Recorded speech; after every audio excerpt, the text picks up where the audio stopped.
All right, welcome back to Denoised. In this episode, Addy and I are going to have a bit of a showdown. We're going to do Z image with a LoRA versus Nano Banana Pro with reference images and see what we get and who has the best workflow. Yeah, Joey, let's keep it friendly here. It's not a real showdown. No, it's a showdown to the death. Oh my God. The loser gets to shoot a movie in the desert. This is an AI duel. All right, let's get into it. Okay. Look, the reason I wanted to do this is because there is a debate. We've had this debate. And I hear this. We've had this debate is like, do you even need to train a LoRA and do all that Our stuff LoRA's dead. to get this style? Our LoRA's dead. When Nano Banana Pro and Flux contests and all these newer models, you can just throw a couple of references in and get the thing that you want. And so this one specifically, we're kind of trying to target the cinematography style of an existing film, saying if we're in pre-pro, we're trying to do some reference images and we want it to have the vibe of another film. That's what this experiment is. And so the film we picked that I've been biased all of 2025 as my favorite film is One Battle After Another, unsurprisingly. Shop.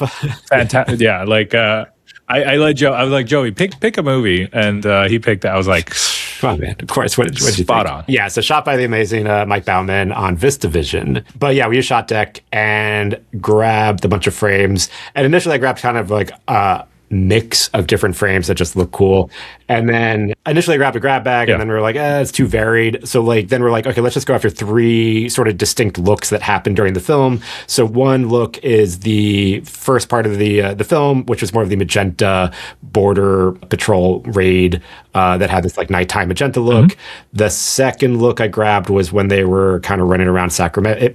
You didn't know what the city was, but they shot a lot in Sacramento. Downtown Sacramento with this sort of neutral office building look. And then the third one was the desert area, which was a lot more orangey, desert vibes. Which is where you went. Where I went. There is a video and another upcoming video once we finish it of tracking down all the desert locations. The second video also has to do with Gaussian splats and Beeble and a bunch of other random stuff that we're experimenting with. So that one I'm excited. Once it's finally done. I'm excited to see it. Once it's done. I've been seeing some cool tests, but that would be a cool video. And I also tracked down I've just had a mission to find where the rolling hills were. And I did find them. They're like 4 hours outside of LA. But anyways. You even found the tire marks on the road, which is crazy. Yeah. From the production, most likely from the production when the car is like screeched to a halt. Yes, they're still there. Yeah. So, anyways, we grabbed those shots, and as for these sort of like, okay, three kind of distinct looks, can we replicate those looks and generate other frames that have the same vibe, that feel like they might have been part of that scene with that same style of cinematography, for the idea of experimenting with previs or just kind of planning for another shoot? Yes. So let's take a step back as to why we're doing this in the first place.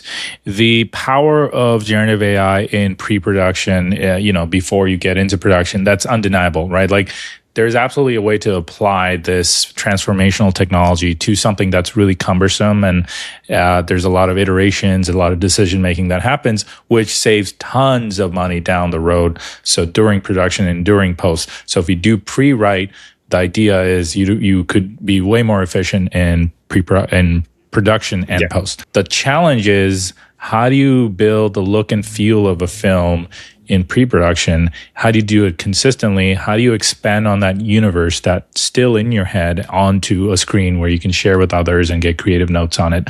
So this is the inspiration. This is the motivation behind why we're having the showdown. Yeah. And so Addy went with the LoRA route with Z image. And yeah, let's start off with you, Addy. So like, why don't you walk through how you train the LoRA? Okay, so we talked about Z image being sort of the sweetheart of the creator community at the moment, right? Like, so on the video side, you have LTX2 that's doing a lot of cool stuff. And on the image side, a lot of people are feeling Z image the same way they felt about SDXL just a few years ago. It's fully open source. It has strong image to image capability. It has control net. You could train LoRAs on it. So you can do a ton of stuff with it.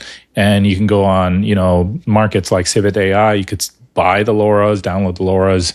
You can train your own. So I wanted to use Z image. It's pretty easy to do and it's widely supported. So what I did was, instead of doing it in Comfy, which actually I'll do on another episode coming your way, I wanted to just quickly get this done. So I use FAL. And so first thing for me was to figure out what the LoRA is actually intending to be used on. For me, it was the look and feel of the movie. Specifically, it's the VistaVision look, right? Like that film and that camera has a very specific look, even compared to something like IMAX. And also the color grading choices that were used throughout the film, some of the compositional choices, some of the intrinsic landscapes that it was shot in. So like the physical location, the fingerprint of that location would actually come through into the LoRA. So trying to get all those, extract all those creative notes out into an AI model and to repeatedly generate it in that world. Yeah. So let's quickly go through the training set. Okay. So as I said, as Joey said, the training set is just from ShotDeck. And again, I just want to highlight that this is for educational purposes only. This is not something I would ever do in a real production. For that, I would actually go out and shoot, a small film and then use a lot of that as training data for LoRas, right? Like this is one way to just kind of shortcut that process, because if you were doing this for real, you would like maybe on the location scout, take photos with your phone, kind of color grade them to the look you're thinking of, and then train that and use that as your source. Is that what you're thinking? You could do that, or you can actually shoot a couple of sequences. Like a lot of productions just go out and they'll shoot one sequence or two sequence. That could be used for pitching. That could also be used for LoRas. Okay, interesting. I'm thinking like, look, when you're in the sort of previs phase, like I've seen a lot of pitch decks and stuff where you're just trying to get the idea across. So a lot of times they will just grab images of like things that already exist because it is a similar style or tone of what they're trying to get across. Obviously, that's never going to be released or public, but in that realm, like I still see a use case where it's like, yeah, you would grab images, maybe not from one film, but from like a variety of films that have a certain look, multiple, and then train a LoRA purely for like pitching or reference stuff to figure out how to get. Because even if you're like, oh, we might shoot like 1 or 2 days of test stuff, that's still like a big investment, and you would want to you would want to nail down like the kind of look or cinematography you're going for before you start spending that kind of money. Yes, absolutely. You're 100% right. I think it's really a budget question, right? Like what film it is that you're making. If you're making a $10 million movie, yes, there is budget for test shots and test sequences. But if you're making a million and under, there is none of that. The best you can do is have a camera and go to the location that you're thinking of. More important because it's like, okay, we can like experiment and figure out the stuff now on the computer when it's cheap, we have time, and we can really dial it in. Yeah. So then everyone's on the same page when we actually like do spend the money, and we're making the best use of that money possible. Yes. And to kind of touch on what you said just now, it's really important to mix a bunch of different mood boards into the pre-production phase. Like a lot of people do that really well. They've turned it into a career, right? It's like, you take 2 stills from Star Wars, 2 stills from Guardians of the Galaxy, and now you're trying to visualize a sci-fi movie. Just shout out to ShotDeck. I mean, they do a great job at that, where you click on an image from a frame, it gives you the color profile, but then it also gives you similar shots just in the sense of the color, the composition, like how it is, but it's from like all sorts of movies. So it's also another kind of good way to just do a grab bag of like if you're trying to find shots in the same realm but that are not from the same exact movie. Yeah, exactly. So again, for educational purposes only, we're just grabbing stuff from ShotDeck. I don't recommend you do this. Check that you can actually do it, and you have the right to train on LoRa's. Okay, so these are some of the stills from the movie. You could see on this one here, intense halation around the stadium lights. There's really no black, like true black in the frame. Even the black of the night is like this really nice indigo, dark blue color, navy blue color.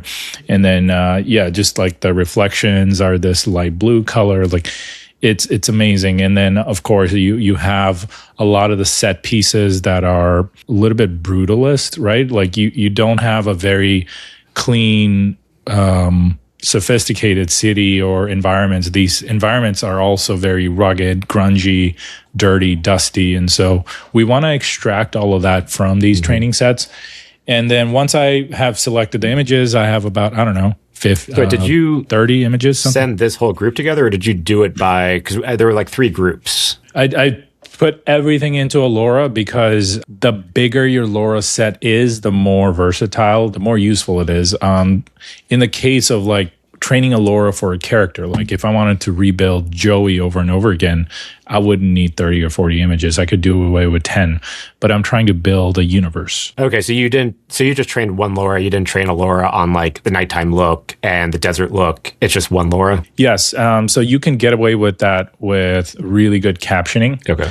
Because at the end, what you're affecting are the identifiers, right, in latent space. So if you're looking for like nighttime, it's just affecting that nighttime vector in latent space. Or if you're going to modify the desert or the highway, right, you're just modifying those two things. And you can do all of that with a single LoRa and really good captioning. Okay. So these are my caption files here. So for example, medium close-up of a young woman with a light brown skin and dark curly hair pulled back wearing a white martial arts gi. She looks directly forward. So I did get the help of Gemini with some of the captions, and then I actually went in, I corrected some of that, added some color. I was going to ask if you wrote these or if you ran it through something. This would be where like Claude Cowork would come into play. You could just point it to the folder and then have it make all the captions. Yeah, so auto captioning is a thing, and that's what professional AI companies use. For me, I wanted to have just a little bit more control because this is a bespoke, quote unquote, film thing. So yeah, I went into the captions and then I further modified it. So your captions are a text file paired with each image that has the same exact file name. That's right. Yep. So now that I have my pairs all sorted out here, you could see the next step is to just then compress it into a single zip file. Okay. You don't have to do that. You could just upload them one by one. So I'm a big fan of FAL. Then I went into the FAL Z image trainer workflow. You can just Google this and it'll take you here. So you could see here, you can drop the image one by one, or you could just throw in a zip file. Okay. I threw in a zip file. And then I just kind of kept everything to default. The learning rate is like how much you want the LoRA to affect the main model. And, there's different types of training. So, for example, if you're trying to train on a style, I would probably pick this or the actual content of the frame, like a person or an object, then it would be that. But I just kind of left it at default, which is like a balanced. Okay. Then the training takes, 5-6 minutes. It's really quick. And then once the training is done, you have these two things that come out of it. A LoRA file, which is a .safe tensor file. This can go right into your Comfy workflow. If you download it, you could see here it's only 82 megabytes, super light. And then the config file. I'm not sure what the config file actually has in it. I just didn't need to use it. So in order to do inference on this LoRA, I used FAL once again, and you could use Comfy as well. I just used FAL because I just wanted this to go real quick. I was doing this last night. But you could download this file, and if you had the Z image LoRA workflow from Comfy, you could just add this file to it, right? And run it locally. Yeah. And I'll actually do that for a future video, exactly that what you just mentioned. So this file lives on the FAL directory. So I just copied the link to that. And then FAL also has a inference workflow for Z image, which is this one. And this inference workflow takes a LoRA. So it actually takes multiple LoRAs. I added this one and then gonna go ahead and paste that in there. The scale is basically the weight, how much you want things to be influenced. So I'm just going to go ahead and the litmus test for me, for the first thing that I wanted to kind of see if it's working is that desert highway road. So I'm going to go desert highway road as my very first prompt, just to see if the LoRA is working. Because remember, in my training set, there was a ton of that environment in there, more so than any other environments. So if I was to see the effects of a LoRA, I would see that there first. All right. So then I'm just going to hit run. And the nice thing about Z image, it's a super lightweight model. It's literally like 3 or 4 seconds and you get your output. Using Nano Banana Pro, where I'm just like waiting around. It's like, this is a very nice thing about that, to see that super fast. Yeah. So Joey, you've been to this exact environment. Does this feel and look like that desert you were at? It does feel and look like it, but I'm also wondering, like, what was, because I thought my interpretation of our challenge was like, we want to capture the lighting, color, cinematography of the place. We do that too, but not necessarily replicate the same exact shots. That's very Fair point, my good friends, and yeah, the showdown's getting intense. What do you got up your sleeve? So but yes, this looks like the Texas dip, the big steep hill that was the last one. And I think the area you said is Borrego Springs, right? It is Borrego Springs. Yeah, Okay. So real quick, I'm just going to change it to a 16:9 aspect. It's just closer to the movie. Technically, the movie's VistaVision, which is a 1.5 ratio. So. I know. All right. Take it easy, film guy. But however, as we look at Shot Deck. So real quick, I hear you on the challenge was to not just replicate a desert environment. That seems pretty easy, but to replicate several shots from the film. So I actually have examples of I'm thinking like a new staging scene, but that feels like it could be part of the film. Love it. Okay. So then we're going to go head to head with the same prompt. Okay. How about you give me a few prompts from Nano Banana and I'll run it here, and I'll give you some prompts. You run it there. Okay. So I wanted to test what the stock vanilla Z image would look like with the same prompt, just to know that the LoRA is really doing its thing. Mm-hmm. So I'm just going to take this same prompt here, and then I'm going to go to Freepik, because Freepik has Z image for free if you have the right subscription level. So this way I'm not spending any money on inference. So again, this is what it looks like without a LoRA, mm-hmm. and this is with a LoRA. So there's definitely a little bit like it's grainier.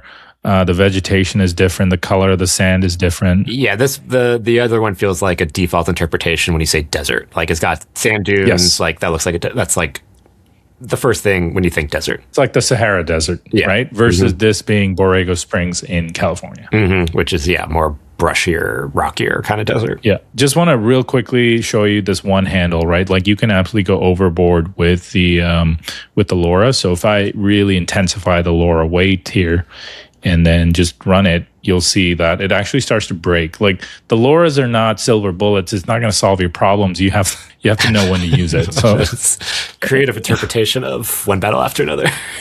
Yes, this is the sequel. What? Okay. And so I was thinking it was going to start throwing images of like Sean Penn or DiCaprio in there. Like if you cranked it up too much. I didn't train it specifically on people. So I wanted to get... None of your images had people. It was just... I pulled out, I think I had one or two Leonardo DiCaprios in there just because he was in the frame. But yeah, because in order for me to recreate Leonardo really well, I would need like 15, 20 images of him specifically. And that would be its own LoRA that I would have to add to this LoRA. Not necessarily to replicate him, but more like the way he's lit.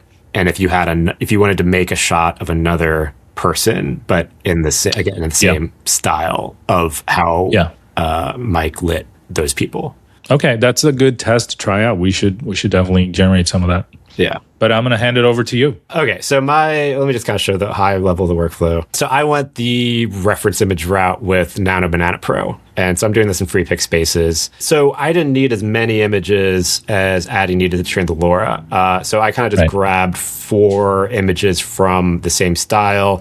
I grabbed a mix of images of locations and people if I felt like the people kind of represented the lighting. Sometimes it would go off the rails and just throw like Leonardo in there. Actually, there was one that made a really funky, beautiful like montage image of like One Battle After Another, but I'll load that up later.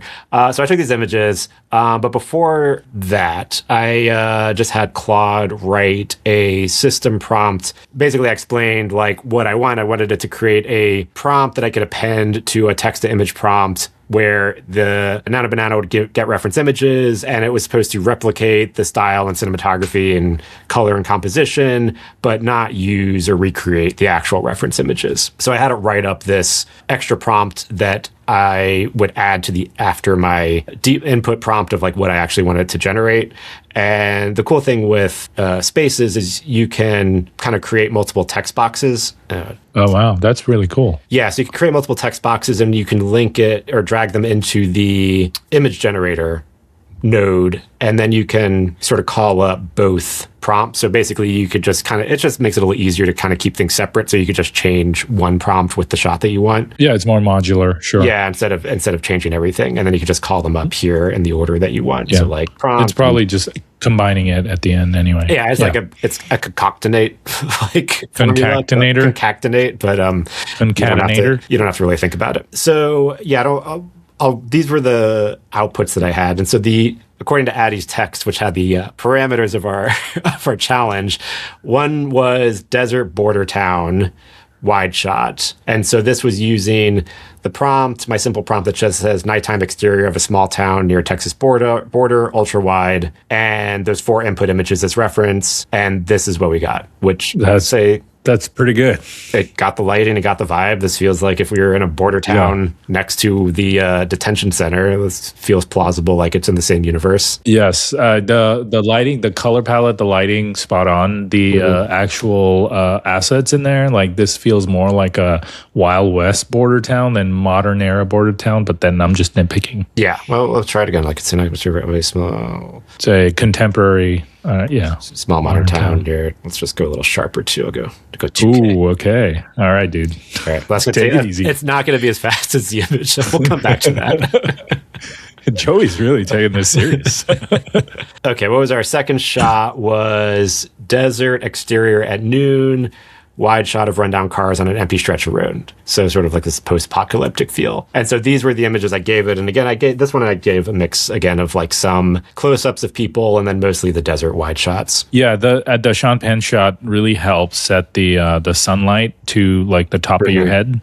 Which obviously has big implications on shadows and stuff. And then we got these are kind of good examples of like the color palette that they had in the desert. Yeah. And then this is the output. Yeah, that's not bad either. I mean, you got the noon high sun. You got I think it's a little bit too vegetative. Too much vegetation. Yeah. And I mean, also, I think in this realm too, and same with yours as well, like these are pretty crappy prompts. Like, so something that was much more specific in what we were looking for, would improve the quality of the prompts. But that's not bad at all. Like that's totally usable at a pre-production level, right? Yeah. Like to convey an idea. Yeah. And to build off also what you could do in Nano Banana and sort of how the interface in Freepik is, like, I have these 4 input reference images, and their sole purpose of this is just as that style guide reference, but I could add additional images, like if I had a specific location that I know we're going to film at, or if I had our actor that we might use, I could add them as an input, and I could just tag them as well into the prompt to give the prompt specific directions, like, close-up shot of tag the person's image in a desert or in whatever location we want. Sure. And try to get more specific outputs that I'm looking for. Awesome. Very cool. And then the last one was man in distance wearing checkered red shirt entering a pawn shop in a small city. And this one was using the Sacramento kind of more neutral looking government building, like an 80s small town. Or small, like mid-cities 80s office building look. Yep. And I mean, that one's probably the least distinct style, but man, the Nano Banana nails text. That neon sign is so spot on. And the sharpness of this is like that's where Z image struggled a little bit, which I'll show you. And so this is the output from that. Dude, good job. It feels successful. Let's see if this one worked. Oh, palm tree, no bueno. I'm just kidding. It's my Showdown energy. This feels more like the town from Eddington a little bit. But you have the border wall there. That's pretty cool. It did put the border. Yeah. I mean, again, these were not the best prompts, so we didn't really get it good. Like that hazy, grainy, halated light stuff. Like that stuff comes through so well. Yeah. This was one I was trying to push because it was like I didn't want it to. I wanted to see what would happen to if I wasn't trying to replicate something that already feels like it's from the source images. So this one was a prompt that was like a futuristic car driving downtown. And that was the base prompt. But this one also felt like it kept the same style and lighting and vibe of the source images with a completely different scenario and location. I think the color palette they nail. Maybe lacking some magenta. Yeah, like the streets aren't perfectly like dry. Like I love the wet streets with a little bit of dirt, and yeah, I got the halation that we see in the halation other is images. so clear. Yeah, like the VistaVision stuff is so clear, right? This was the one that went off the rails. That was like, which like could just be a good that's a poster montage. Yeah, dude, that's with like the border wall, the chain link fence and everything. That's awesome. So yeah, that was my reference attempt. Awesome. So let me show you the other two scenarios. What I'll do is I actually did generate some, but we'll do it live. So here we go. We'll do it live. Wait, we'll do it live. So I was really fascinated by the nighttime scenario. To me, like that was like a big moment in the film. So all the revolution stuff really happens at night. So like that was the part that I was that really struck a chord to me emotionally as I was watching the film. I was like, every revolution is done by people, and people do like one thing at a time, and they chip away, and over time that little stuff adds to like a big thing happening, right? And so along that same creative thought, it's like, okay, what if two people are just walking around at night and they're planning some operation out? So two people in black hoodies walking down the street at night, dealing with dramatic lighting with splashes of color. I'm going to just turn down the weight to like, I don't know, 1.2. Let's go ahead and generate. So this is what we get. Again, I think I should specify like silhouette. Off the bat, the lighting, it feels like a bit too neutral lighting. Like I was able to get a really good output, which I'll show you. I saved it. How many tries did it take you to get that good output? 2. Yeah. Okay. All right. That's good. Yeah. This is a look that I wanted. I wanted a silhouette, just lighting coming from the front. And you could see that the sodium lighting is very orange and yellow. Like that was the look and feel of the film. And because the camera was set to that white color, white balance to sodium, then the other lighting caused significant splashing of color, as you could see there. Again, the bokeh white balance. White balance. We are talking about film stock, sir. Film stock is, correct me if I'm wrong, but the white balance is baked into the film stock, right? The film stock has a set color temperature. That's it. Yes. Yeah. Okay. Damn, you're schooling me hard. Okay. My film school knowledge that coming back. It's coming in handy on the Showdown. Yeah. All right. So this is the LoRA output. And again, I could influence the weight a little bit. So let's just go up to like 1.5 and see how much more of the movie I can kind of squeeze out of the toothpaste tube. Yeah, again, it's kind of starting to get lost here, but like it's starting to get more and more colorful, which is really nice. So I'm going to just dial it back to like 1.4. Two people in black hoodies walking down a street at night, silhouette lighting. Dimly lit, dramatic lighting with splashes of color. And then just to kind of see what the LoRA is doing, I'm going to just run a clean example without a LoRA here on Freepik. I mean, I will say this is the nicest thing. The nice thing about Z image is the speed, and that's important for the iteration too. Because if we're in this phase where it's just like we want a bunch of ideas and like brainstorm fast, the 30 seconds for Nano Banana gets to be a pain in the ass after a while. Yeah, especially if you're generating like 100 images in an hour, right? Yeah. Like you go, and directors usually don't have patience, right? If you're sitting next to Fabro or somebody like that, you better be fast. So this is plain Z image without LoRA. This is Z image with the LoRA. So there's significant influence on the lighting, on the color palette, for sure. I'm squinting. You're squinting. Come on, man. Like, look how saturated that yellow sodium lighting is there. You got some of the neon stuff coming through over there.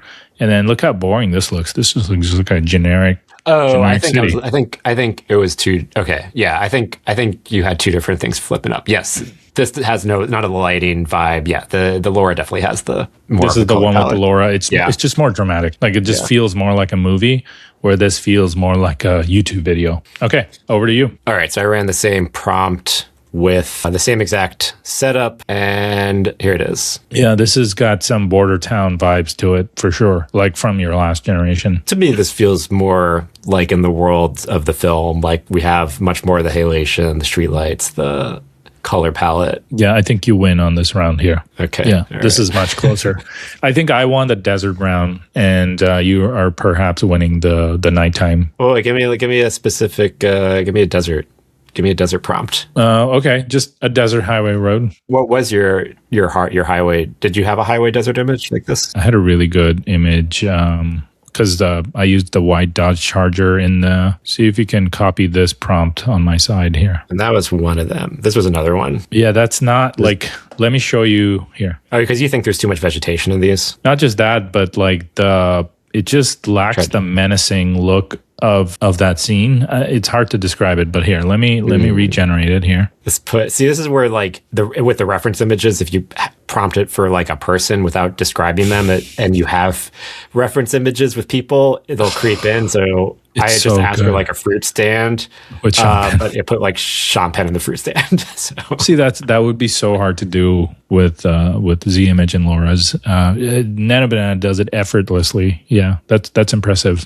But it's this text and sharpness. Yeah, it's good. And if you do this like at a actual pitch meeting, like you're gonna get laughed out of the room. Yeah, this was the first one that it came out with. But yeah, so I see what you're saying because there's no cactuses in the reference stuff. So and you're going into apocalyptic, not. I mean, you probably seen the movie more times than I have. I might have prompted it for that. Okay, can you take the apocalyptic stuff out? Like we don't need we need regular cars that still run. Just old cars. Oh, okay. Oh, rundown cars. Okay, get rid of rundown.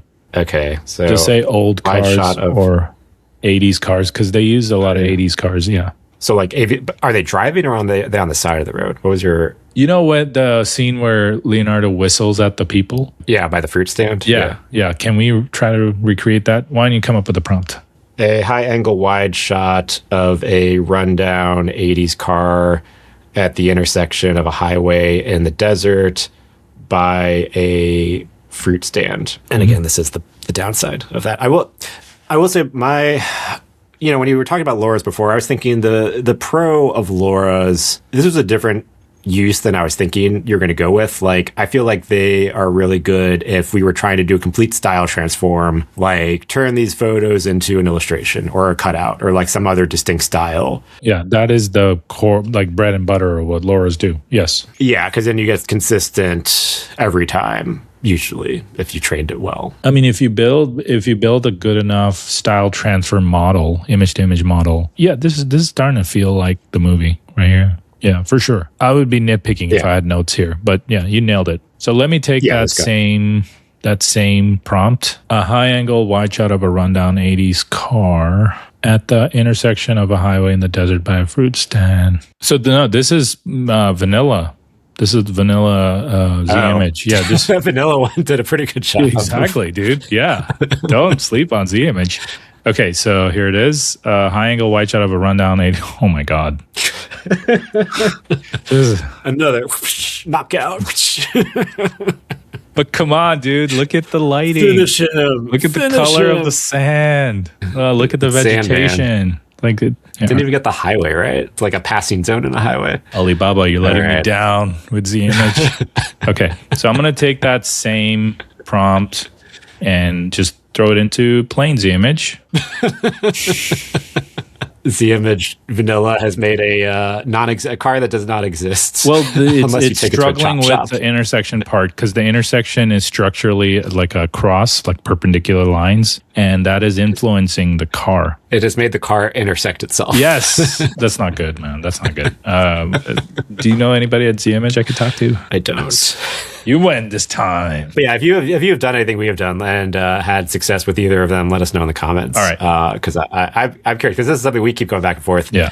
I feel even more secure in my belief of reference is all you need and not spending time on making LoRa's for this use case. Yes. I am going to caveat what Joey just said with, like, if you want the VistaVision look and feel, you can absolutely extract that from a LoRa much easier. But as far as structural content things like what you're doing with building cities and adding border walls and things like that. I think Nano Banana does it better. So perhaps it's a mix of both workflows for your creative output. Right, which also, if you're in Comfy, you could build some crazy workflow that combines the best of both worlds of LoRA, Z-Image, and Nano Banana for like specific edits or something. Okay. Or Quen. I mean, you could try like a Z-Image with a LoRA going into Quen to make specific adjustments.